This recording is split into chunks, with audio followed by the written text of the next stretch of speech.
Are you really buying a car online on AutoTrader right now? Really? At a playground? Yeah, really. Look at these listings from dealers. Wow, your search can really get that specific. Really? And you just put in your info and boom, car's in your budget. Mom needs a second, honey. You can really have it delivered? Really. Or I can pick it up at the dealership. One sec, sweetie. Mommy's buying a car. Mommy, look! I think your kid is walking up the slide. Kyle, again? Really? AutoTrader. Buy your car online. Really? Hello and welcome to Mythmakers. Mythmakers is the podcast for fantasy fans and fantasy creatives, brought to you by the Oxford Centre for Fantasy. My name is Julia Golding. I'm the director of the centre, but also an author. And today I'm doing one of my favourite things to do on this podcast is I'm meeting another author new to me, and that is Hele Norup. Now, Hele, have I got that right?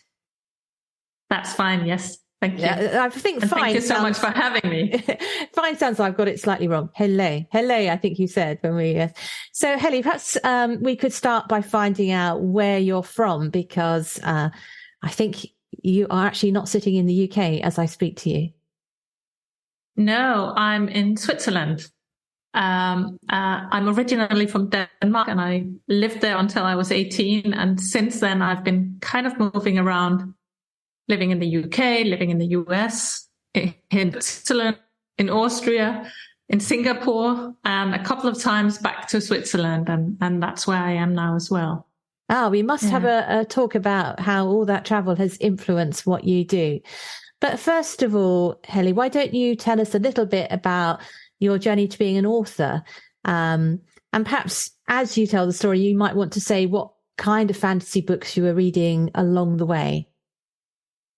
Yes. So, well, I would say I have had a very roundabout way of becoming an author. I was always a voracious reader from when I was very little. Fairy tales were really important. I read so many Hans Christian Andersen, of course, but also Grimm's tales, which I love. And I was very much a daydreamer, but I was not a writer. I didn't enjoy writing in school, to be honest. And I had no idea becoming an author was an actual possibility. I think we didn't have author visits. I had never seen an author. They didn't seem to be real people to me. So it was just not something I considered at all, even though, I mean, I really escaped into books my whole life, I think. So I studied economics, business management, and I had a career in kind of corporate pharmaceutical marketing strategy and things like that. Moved a little bit along the way towards more communication and so on, and started writing in my 30s again. And I think one of the things that made me start writing was that I began to read children's books again. I had a period. I was always a fantasy reader, but I had a period where I certainly wasn't reading children's books. And then I think when His Dark Materials came out, they kind of sparked my imagination in a new way. And I really wanted to try to write as well. And I began several books that never got beyond, let's say, 3-4 chapters or something. Then I gave up. A year would pass, I would start something new. And it wasn't until maybe 10, 12 years ago that I finished a project. I finished a first draft of something. And then I spent 4 or 5 years learning to write and rewriting that and having like an editorial feedback from a consultancy and so on, and kind of working on my craft and learning how to write and become a writer. And I queried that manuscript, and it got some interest. And then I was lucky enough to meet Sarah Odedina, who's my editor at Pushkin, at a conference in Singapore. And she read this first novel, and she liked my writing, but didn't kind of like the story. But she gave me a very, very kind and encouraging rejection, and asked me to send her the next thing I wrote. And that was then the first book that I had published, The Missing Barbagasi, which is about alpine elves. So, what I love about the way you described all that is how positive you were in your response to rejection, which is a part of an author's life. Not everything you write will be accepted, and the same book can be rejected by 20 publishers before one person takes it on. And you phrase that as a as a positive experience. And I suppose that is. I don't think it was always positive. When you get a rejection letter, it's not positive. But I think for me, I mean, I had studied at university for 5 years, and I knew I had worked for a couple of years in the company where I was working until I was really good at what I was doing. So when I started taking my writing seriously, and I think that was around 2010, I said to myself, okay, 7 years. I mean, I will give this 7 years. I will do everything I can. And I know I'm not going to be picked up by anyone in the first couple of years because I need to learn this. This is a craft as well as something inspired and creative, but I need to learn the craft first. And I always have this long-term perspective, I think. And that helped me when kind of like after 4 years when I started querying and I got rejected, that I could say to myself, well, I'm just not there yet. I need to work some more on this. And the choice of 7 years does feel like you've been influenced by your fairy tales, because a 7 year time sounds like something a hero would do. I'm going to do 7 years of traveling, on the quest. Excellent. Yes. So you mentioned his Dark Materials as part of what reignited your imagination in your 30s. But what were you reading as a younger person in your sort of childhood and teen years that inspired you? So I think, one of the very clear inspirations for me was The Lion, the Witch, and the Wardrobe, which I read. I don't even know when I read it, but the animated film, the old animated film, was always shown in Denmark on Boxing Day. And I watched that. This was like my highlight of kind of Christmas, to watch that film. And I just loved it and read it later on and read all the Narnia books later on. So that was really one of my early favorites. And then Astrid Lindgren's books, which I think, being from Denmark, I probably read earlier than many other people. And especially her book, The Brothers Lanhart, which not many people in the UK know. It is translated. But it's this fantasy story about two brothers. The younger one is ill. The older one is like a real hero. And he saves his younger brother and dies in like the first chapter. And then the younger brother dies as well. And they meet in this afterworld life, which is not all that it seems. It's not kind of a rosy afterlife, but there are dragons and evil, kind of an evil ruler there. And it's this absolute magical world that they come to through death. So an afterlife fantasy. And I got that book for my 9th birthday, and I don't know how many times I read it. That was another absolute favorite. It's funny, The Never-Ending Story. Yes, sorry? Michael End. Just going back to what you were saying about Lion and the Witch and the Wardrobe brought back a memory to me about, it is one of the first books that I heard somebody else talk about with excitement. Because where I lived in a sort of suburban part of London, in our back garden, we had a fence along the middle, and I must have been very small at the time. But I remember the little girl next door, who was old enough to be our babysitter, talking to me through the fence about this amazing story she had read. It had a witch, a white witch, and a lion, and you went through a wardrobe. I just remember how excited she was about it, telling me way before I could have read about it. It's like a secret. And that's what's so wonderful about finding a book you love, is it becomes your secret, doesn't it? That you can share with other people. Did you know how good this book was? And try this, as though you're passing on a kind of a magical power almost.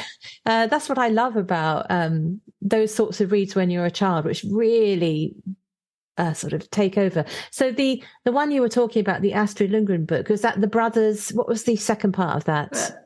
The brothers Lionheart. The brothers Lionheart. There we are. So everybody, that's one to look up.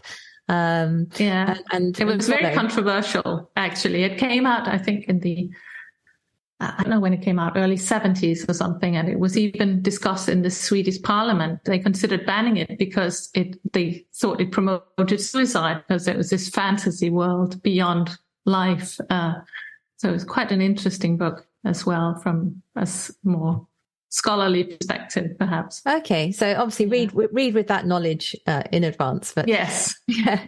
So the book that I've read of yours, which is your latest book, is called Into the Fairy Hill, which for those who look at this on YouTube, you can see the lovely cover here. Would you like to sort of give us your little plot summary so people know the kind of book and the kind of audience you're expecting for this story?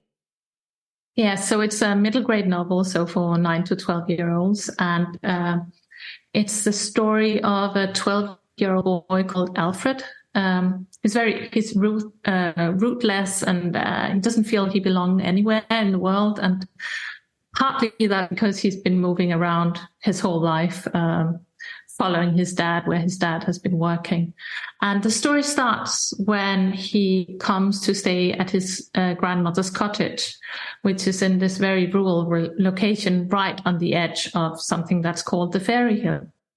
And early on when he's there, he discovers these vicious creatures that are terrorizing his grandmother and kind of ruining her flowers and her yarn and things. And he's quite overwhelmed with these the strangeness and also the nature, because he's mainly been living in cities. And then he meets Saga, and it's a neighboring a girl, a 12-year-old girl as well, and she's an activist and kind of an eco warrior, and she has this tree sprite companion that follows her around, and she sweeps him up in this quest she has to stop protect the local nature from a motorway tunnel that's planned through this fairy hill. And Alfred's father is actually the project manager kind of on this project. So there's a clear conflict there.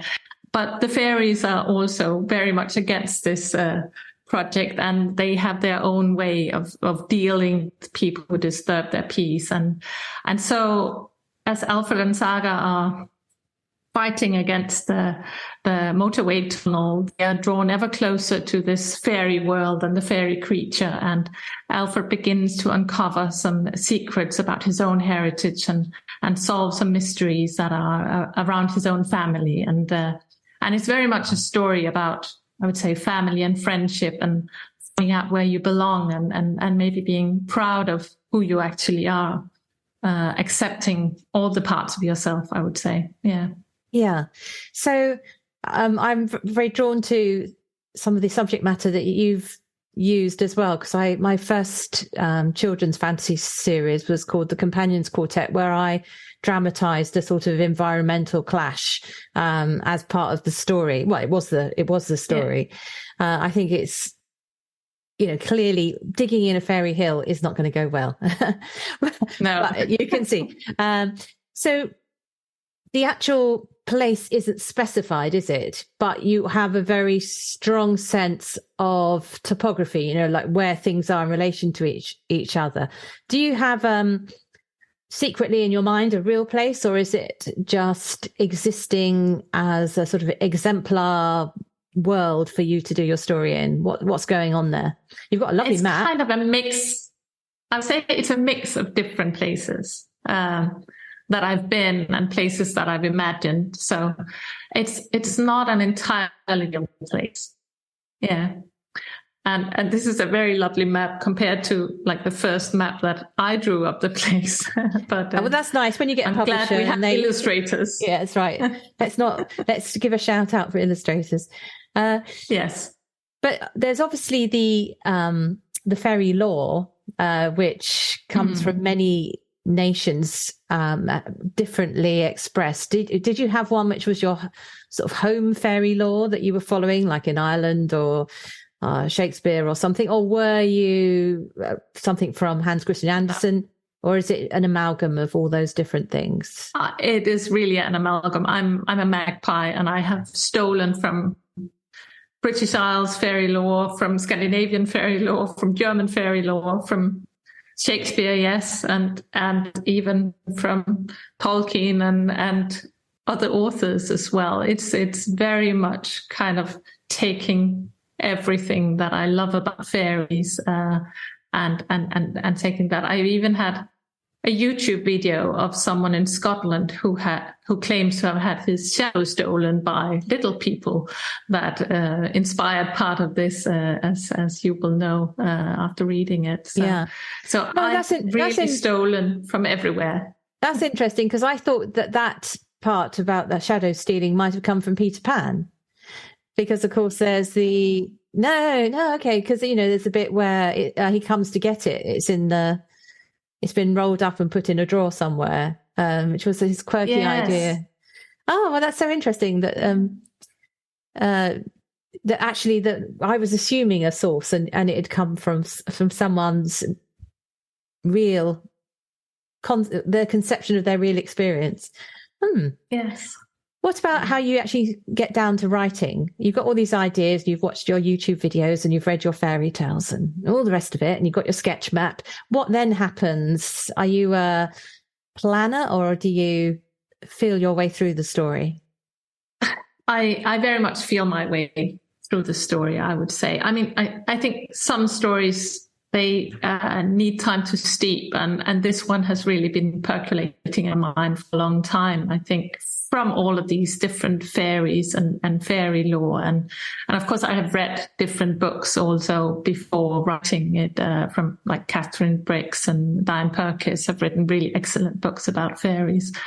But I was in a writing workshop in 2016 that I attended, and there was this character workshop, and we had to invent a character. And in that workshop, I invented this water sprite who longed to see the ocean and who lived in the mountains somewhere. And I wrote actually a story about this water sprite for a children's magazine, but I always knew I wanted to explore these different types of sprites and elves and fairies and have a story where they work together. And it took some time before I found the right one.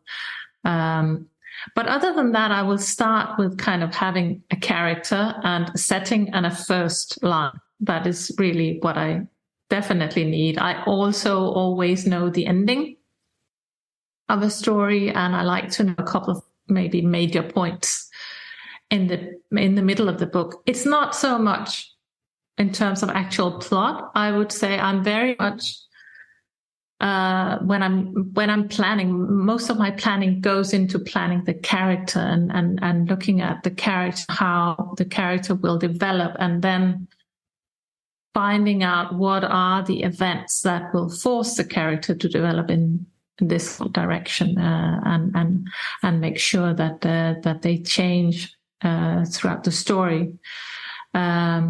So a lot of work on the character, and I also do a lot of work on the setting. And so my first two books were actually set in real places, one in a real village in the Alps, and the other in the middle of Singapore.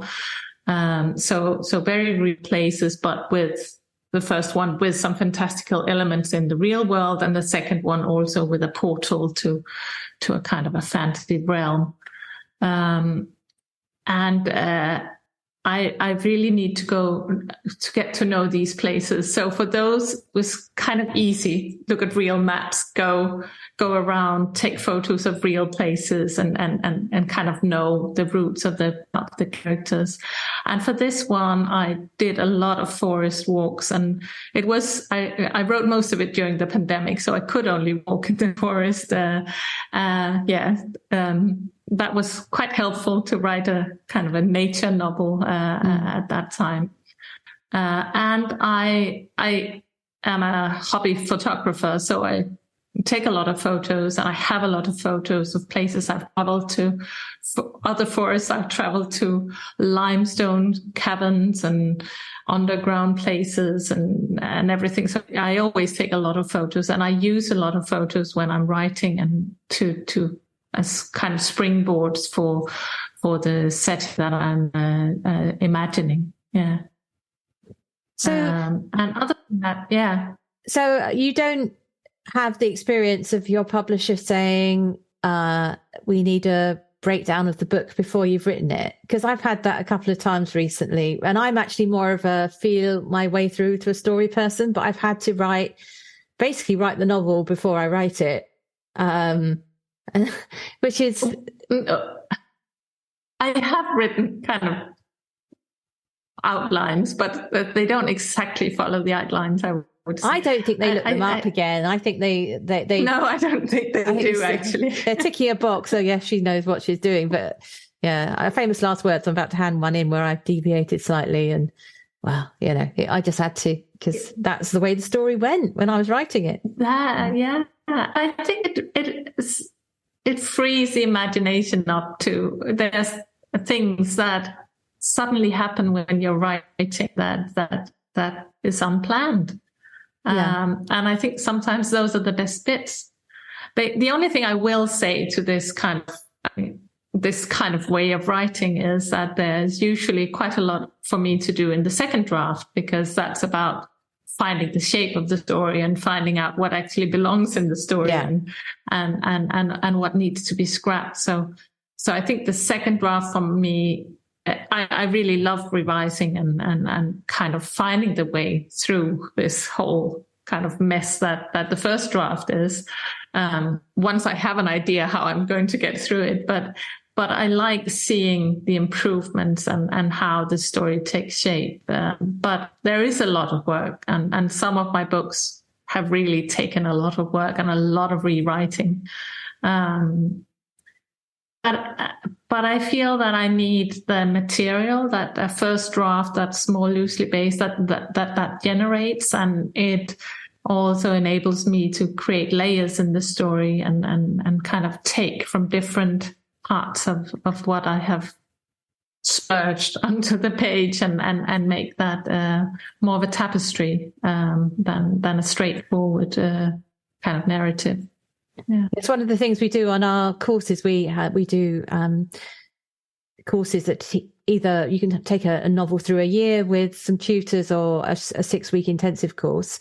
And I always make sure we have tutors who are on both sides of this. There are those who plan and those who don't, because different creative types need different sorts of input. But the lady who is the most planning orientated, she always says, well, I don't have to sit and undo it as much as you do. Once I've done my plan and spent the months on that, then I just write it. Whereas for me, I just couldn't do it that way. I think I'd feel as though it was a bit dead. Somehow the writing was already done in somewhere. So I have to be much more, do the sketch first and then fill it out, much more like you do. But everybody finds their way. You try a different tactic another time, and it helps with problems. If you think, well, I need to do a bit of planning now, those things do actually, knowing that it's not the only way of doing it, I think really helps too. So when I was reading your book, so, but I like this kind of, I like to have a couple of lighthouses that I can aim for when I'm writing, and it's interesting. I've always kind of ended up with the ending that I had thought I would want. So even though sometimes I might change the route that I got there quite a lot in the second draft, it's I always get towards the end point that I had in mind. Yes, I like the idea of it being called a lighthouse. That's a new version of this. That's a very nice image. So when I was reading your book, I was thinking of things which were felt in this area of using a children's adventure in a kind of traditional fairy landscape. And it made me think of the wonderful books that were around when I was growing up. The Dark is Rising series by Susan Cooper, and Alan Garner, who of course is still writing and has just been he was shortlisted for the Booker Prize this year, but The Owl Service and The Weirstone of Brisingamen, those books, if someone is thinking, well, what's Helly's book like, I think it's a sort of slightly younger version of those, in that I felt your characters were a year or two younger in terms of their way they relate to each other. And so perhaps those books are edging into YA fiction, upper end of middle grade, and yours are firmly in the middle grade. Were you aware of these other books, or is that just something that you came to yourself spontaneously? I mean, I never read Alan Garner or Susan Cooper. Oh, we got a treat. I don't even know if they were translated, but I have read quite a few of their books. I mean, I've read Susan Cooper's whole sequence. I really love The Darkest Rising and some of the other books as well. And I've read The Owl Service and also Alan Garner's newest book, and I think a few others, but only after I started writing myself. So I wouldn't say something that I'm aware of, but it's interesting. The Hungry Ghost, so my previous book, although it takes place in Singapore in tropical heat, one reviewer compared it to the Darkest Rising and found some similarities between those two books. So it can very well be that I'm a little bit in that direction, and I don't mind that at all. No, it's good company compare my books to those books. Yeah. I think the difference, I would say, is that those books have a very specific location. So that's maybe why the Singapore-based book made that connection, using some kind of local legend, which is then explored in a child's adventure. I mean, I'm also thinking there are sort of the John Masefield books from earlier, things like The Box of Delight. It's definitely, I'm not sure there must be a name for this genre, and I'm not sure what it is. Folkloric fantasy, maybe. It's got that feel to it. Because it's not a fairy tale, and you spell fairy Faerie to differentiate it from kind of the Disney-fied sweet, cute fairy. Yes. And that's really important. So that leads me to my next question, which is the role of fairies in fantasy. And the question I put down here is, do they need a makeover? Well, you've sort of done your own makeover, and I think fantasy has a lot of fantasy is pushing against the kind of flower fairy version of this. But tell me how you think about the world of the fairy, the world of the fae. I'm definitely most attracted to the fairies that are tricksy and fearsome and spiteful and kind of interesting, and also this kind of wild, because I categorize all of the creatures in my book as fairies, and that's kind of from the I don't know if you know the Brian Froud and Alan Lee book of fairies. Oh, wonderful! It's kind of there. Yeah. Oh, it's so beautiful. It has the most beautiful illustrations. I don't know if you can see them. No, like this. Yes. It has everywhere like these illustrations of fairies and so on. Of course, Alan Lee. And they categorize. As I was going to say, Alan Lee is the same Alan Lee as did the concept art for the Peter Jackson films, which a lot of our listeners will, as Tolkien fans, will be well aware of. We must put a link to that book in the show notes so people can find it. Yes, and actually my first version of The Lord of the Rings has his illustrations as well.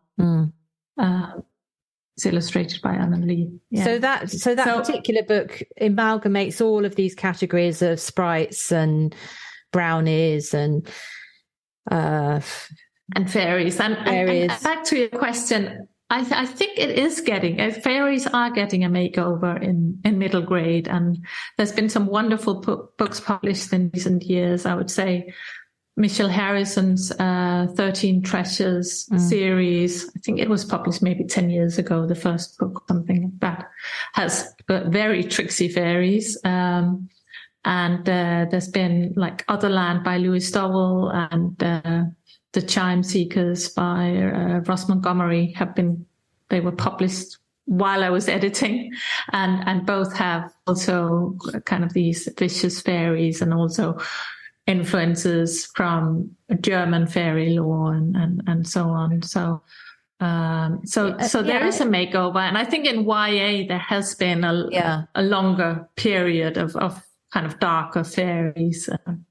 When we say a makeover, really, it's a going back, isn't it? Because I think that the sweet and cute pretty fairy was something that came up during the Victorian period, really, particularly with illustrations for stories and what they thought children should be exposed to.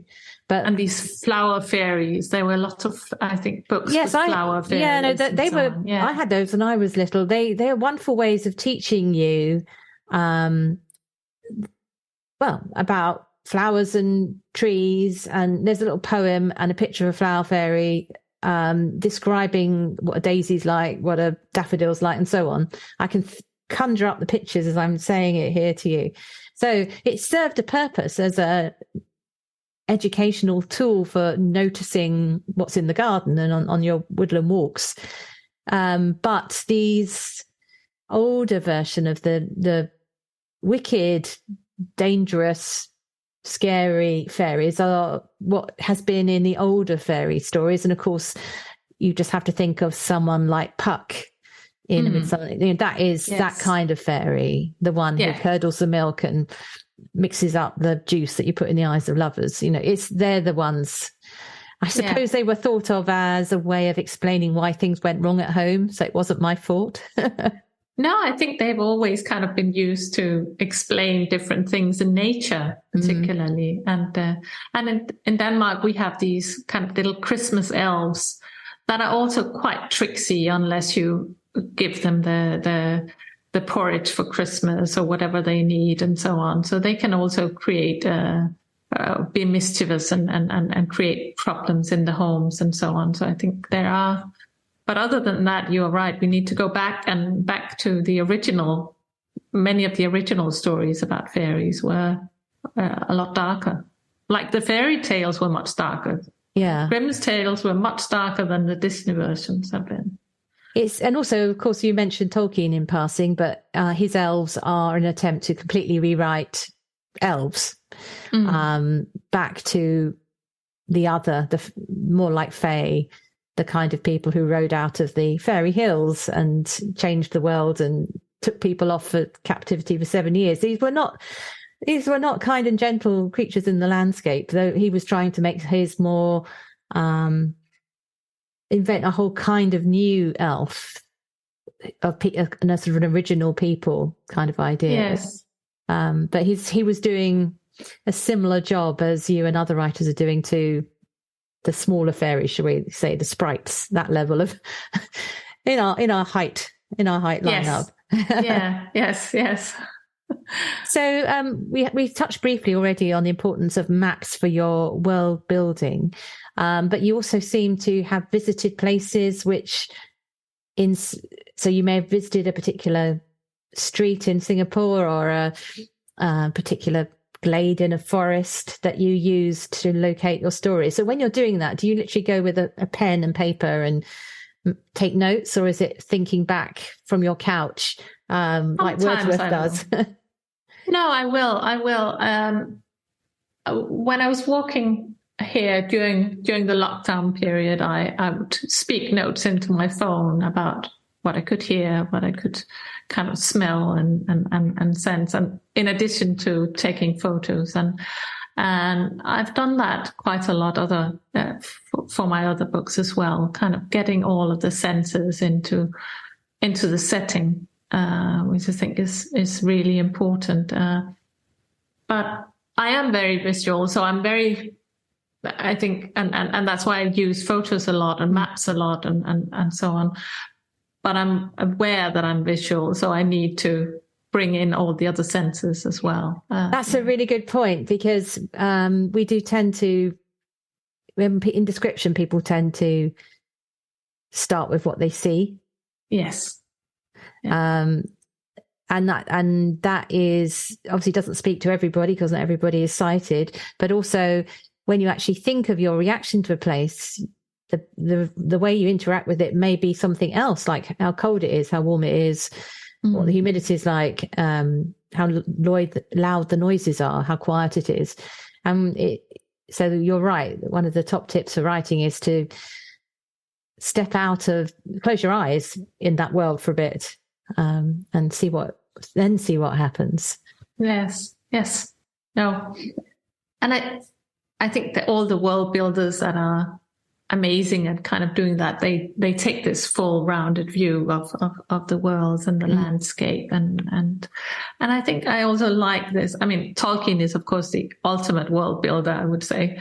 No one is better than him and more detailed than him. And it's so amazing how big a world he has created. And my worlds are so much smaller, but I like to have this sense of the landscape that it's more expansive than what I actually put in the book, that the reader get a feeling that there's a lot more to be explored if they were to enter this world.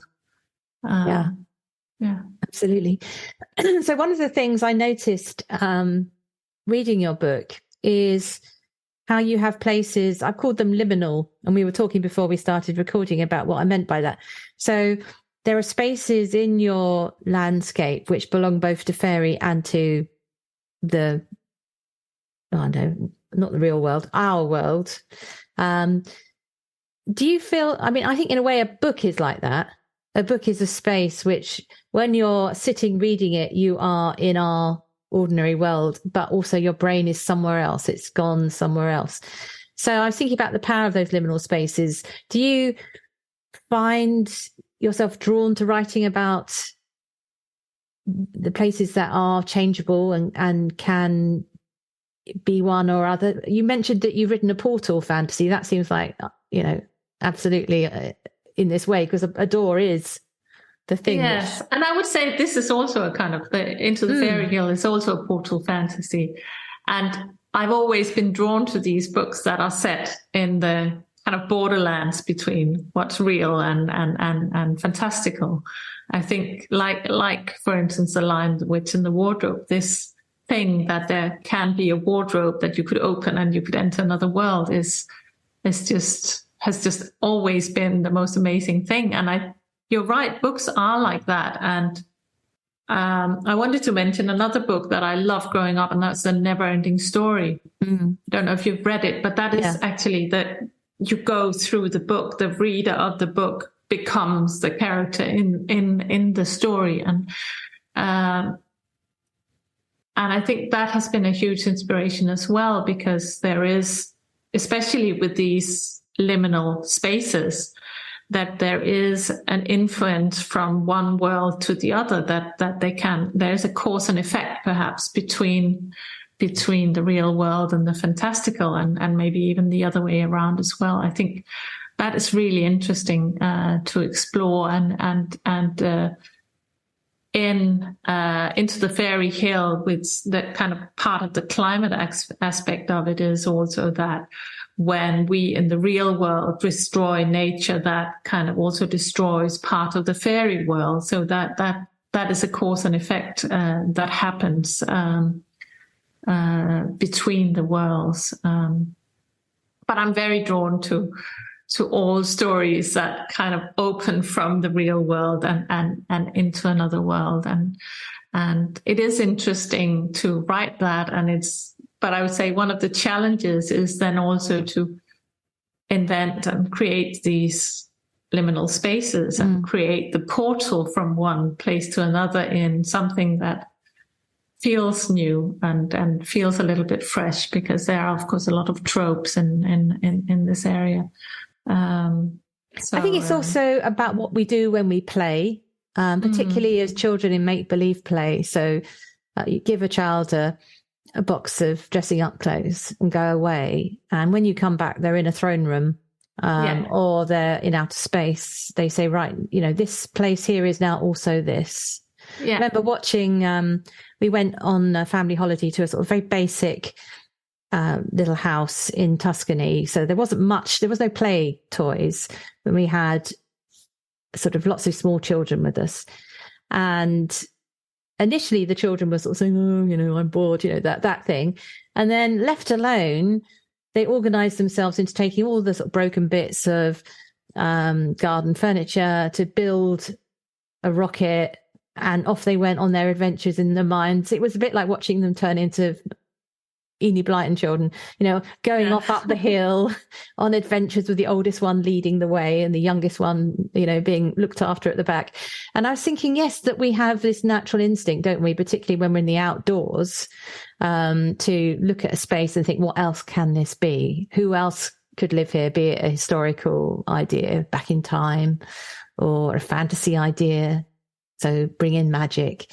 So I think what we're doing as writers, in a way, is just an adult form of play, putting it down in words. Yeah, completely agree. We're just children. We're just children. So another thing, sort of the last question I had for you about the Fairy Hill is about Alfred, the main character, who's a very relatable child for a number of reasons. One of which, he has something which is seen as a sort of mild disability. Something which he feels has set him apart. But also he has a sort of superpower as well that goes along with this. But underlying all this is his sense of not knowing who he is, not knowing who his identity is, even to the point of questioning, are his parents, that kind of thing. So I was wanting to ask you, Helle, about the role of fiction in helping children frame these questions, which I think almost everybody has that thought, am this really my parents? Or am I, the things that you think through, if you're unlike your brothers and sisters, how do we all fit together? Is that what's going on with him, using fantasy as a frame to look at this? I think so. And I think fiction, and especially middle grade fiction, is very much about characters finding out who they are and where they belong. I think at that age, kids they're just on the cusp of becoming teenagers. They are in this transition period from kind of depending entirely on their families and being in the family group to becoming part of friends group and friends becoming more and more important to them. And at the same time, they have this growing independence, I would say. So I think it's a period where it's difficult to balance everything and find out where do I belong? Where do I belong in my family? Where do I belong among my friends? Who am I? And so on. And I think for kids, seeing characters in fiction who struggle with these things is really helpful and gives them a perspective and ultimately can also make them feel better about who they are. I hope so.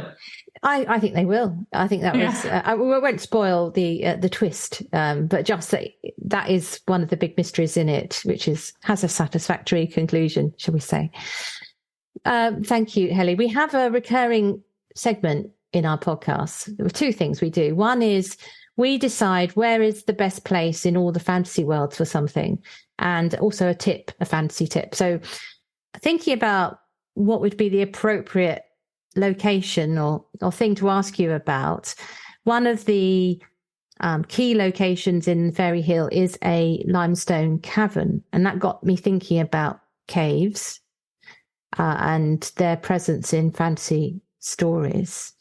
So I wanted you to say where in all the fantasy books that you've read or watched as a film, it doesn't matter if it's a screen version of this, where would you think it'd be best place to be a caver, to go caving? Well, I think I wouldn't actually want to be a caver. I'm very fascinated, but also a little bit scared of being underground. And I think when we look at fantasy fiction, there's seldom anything good underground. It's often kind of scary places. But I think I would go to Tolkien if I were a caver. And I would probably go to the Lonely Mountain, go into the Lonely Mountain and see Erebor, hopefully when Smaug is not there. Or maybe visit like Moria, but not when the Fellowship is there, but long before, when it was at the height of its glory days. There's also the caves at Helm's Deep that Gimli discovers during the battle, which it's one of those times where Tolkien stops for a big, wonderful description of the caves as seen by Gimli. Yeah, and he manages to twist Legolas's arm, says that, I'll come to Fangorn with you if you come to the caves with me.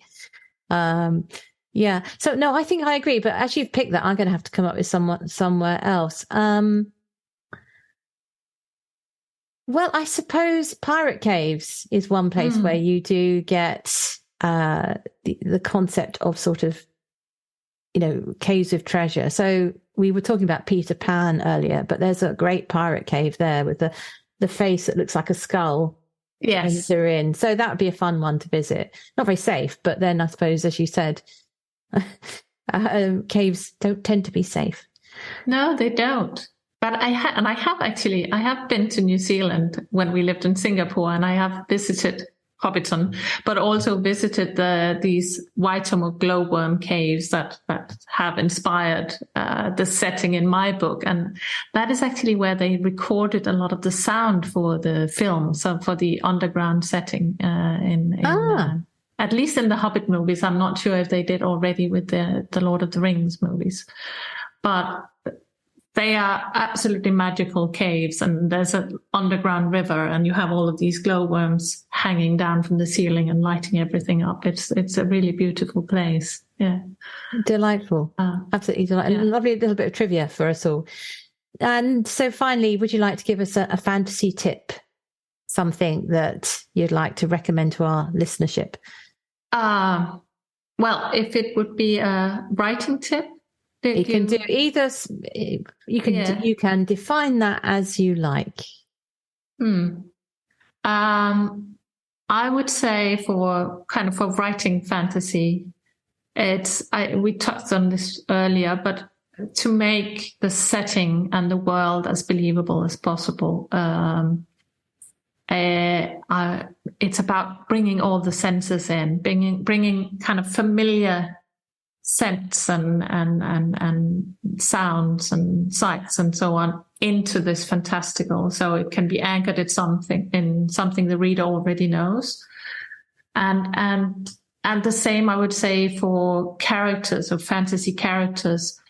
Bring in familiar motivations and characteristics that the readers, and for me that's child readers, that they know themselves, and kind of bring the characters to life for them in giving them something that the reader understands.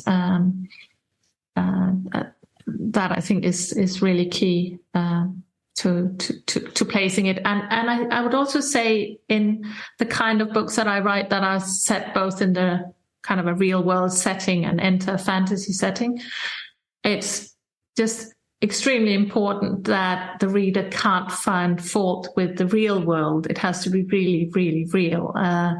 And if there are historical elements, they have to be as real as possible, because as soon as the real reader finds something that doesn't make sense there, it automatically makes the fantasy part less believable as well.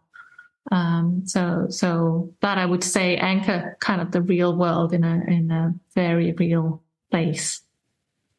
So I would say my tip is about reading sideways. So if you're writing a book like yours, say set in folkloric fantasy world, I would probably avoid reading other people who are writing in that same area whilst I'm writing it, because I'm worried about interference on my antennae. Yes. But it's really, really good to read sideways. So think of, like you had that book of that non-fiction, you know what I mean, an encyclopedia of fairies, something like that, which is, or a collection of ballads, or a history book, and have your research eyes open, because I get loads of ideas whilst I'm writing from the things I'm reading adjacent to my project, and it keeps it fresh. And often if you've got a problem, a plot problem, you'll find the answer by something else you're reading in a completely different area. So that's my tip. Carry on reading, but go a bit sideways from the project you're actually working on. Yeah. So thank you so much, Hele, for joining us, and we wish you all the best for the publication. Well, is it out now? No, 2nd of March. So very soon. I've got, it's an uncorrected bound proof. So I think mine is quite like the finished item, but it's a fantastic book. And you've also, as you mentioned, have written 2 other fantasy books already. The Missing Baba Ghazi, and what was the one in Singapore? The Hungry Ghost. The Hungry Ghost. Yeah. So yes, that sounds a wonderfully diverse collection of stories that you're building up. So thank you so much for joining us. Thank you so much for having me.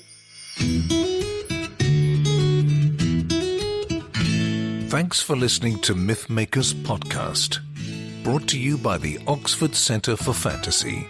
Visit oxfordcenterforfantasy.org to join in the fun. Find out about our online courses, in-person stays in Oxford, plus visit our shop for great gifts. Tell a friend and subscribe wherever you find your favourite podcasts worldwide.